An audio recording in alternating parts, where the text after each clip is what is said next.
All right, we're starting now. It's important that we get ourselves in some kind of order because we're making a video of this. And we hope that the video will show people, tell people about the labor movement, about the National Union of Healthcare Workers, about how people in the Bay Area support a truly democratic trade union movement. So we have our hearts very deep in the labor movement. Of course, we've been disheartened by the way in which the labor movement in this country has been declining, but I don't think that's going to happen anymore. We're seeing something quite extraordinary. Okay, our next speaker is Carl Finamore, who will speak about his adventures in Cairo. Give a very brief, a foretaste of what he'll be speaking about on April 9th. Please, Carl. Thank you, Jerry. Happy to be here. I did arrive in Cairo 12 hours after Mubarak resigned.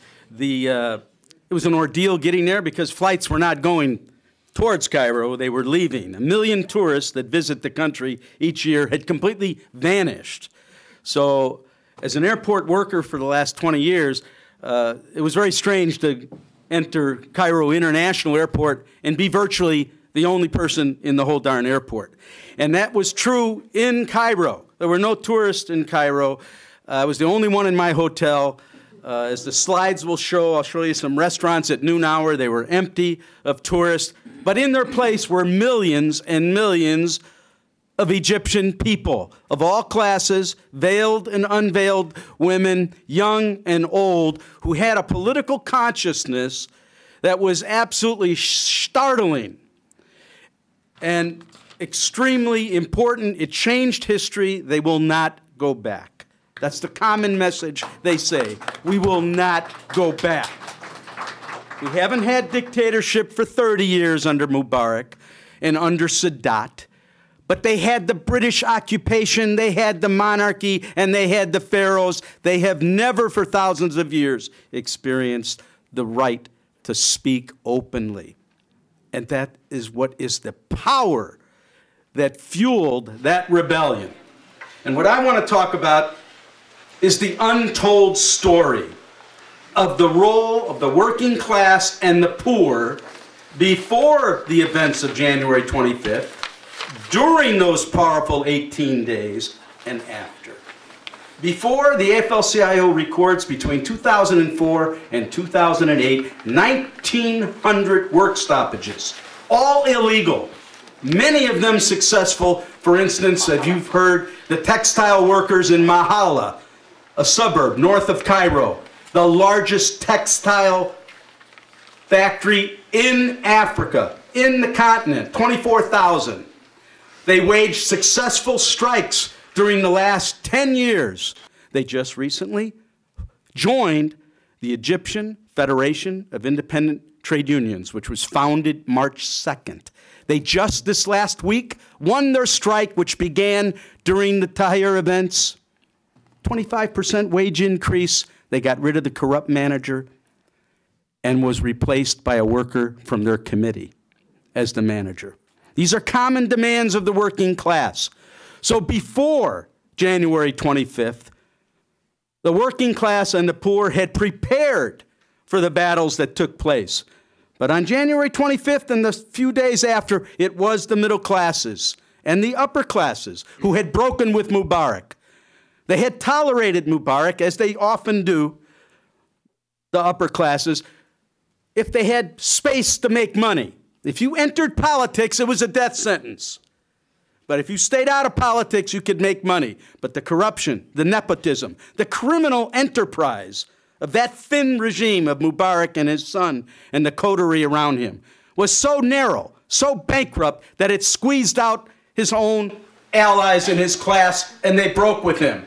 And when they showed up January 25th after the example of the Tunisian events, they expected a couple hundred, like they usually got, dispersed by police, no problem. 20,000 showed up. And their demands for ending corruption turned into get rid of Mubarak. And those middle class and upper class youth fought, defended themselves. Hundreds died, thousands were massacred.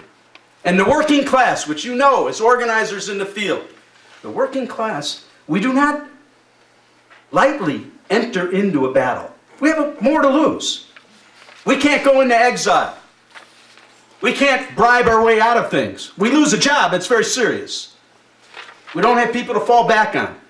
So the working class was not in Tahrir Square in those first days. And many will tell you, the youth who fought, they'll say, well, the workers waited till they got paid at the end of the month, January. They get paid once a month.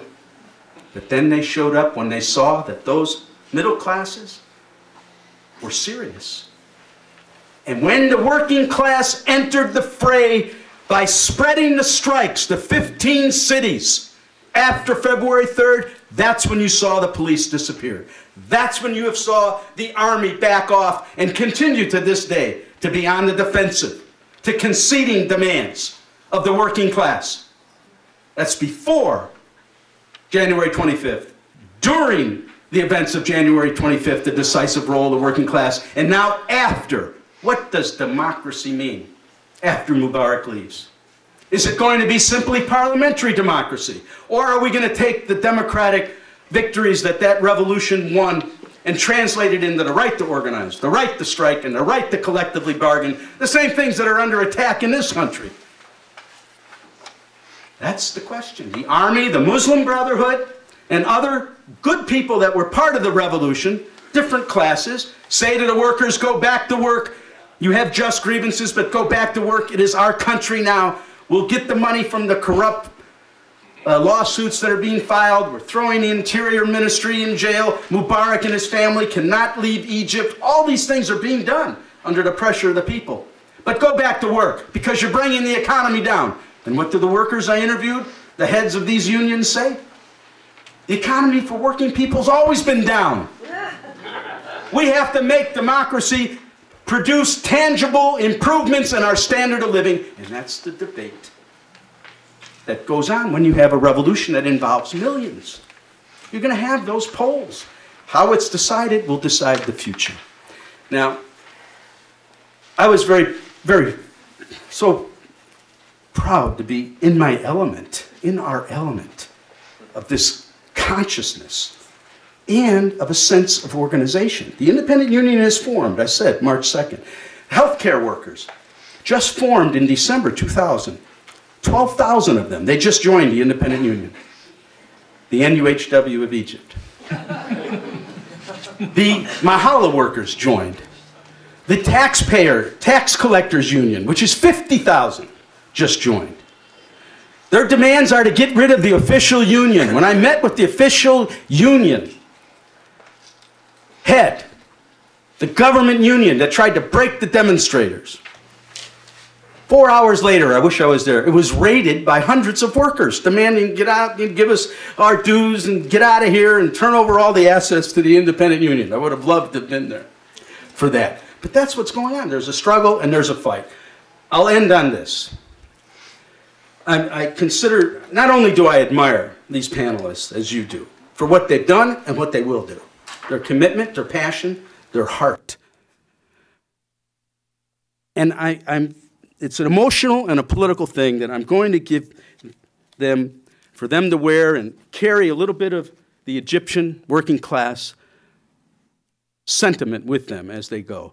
This is carried by hundreds of thousands of people in Tahrir and throughout Egypt. And in Arabic it says January 25th, freedom. Thousands were injured, hundreds and hundreds killed. And so I would like to Cal and Sal, as you go about your business, spreading the message, you talk a little bit about the great spirit that you carry around your neck. Okay? Thank you very much, and we'll see you in a couple of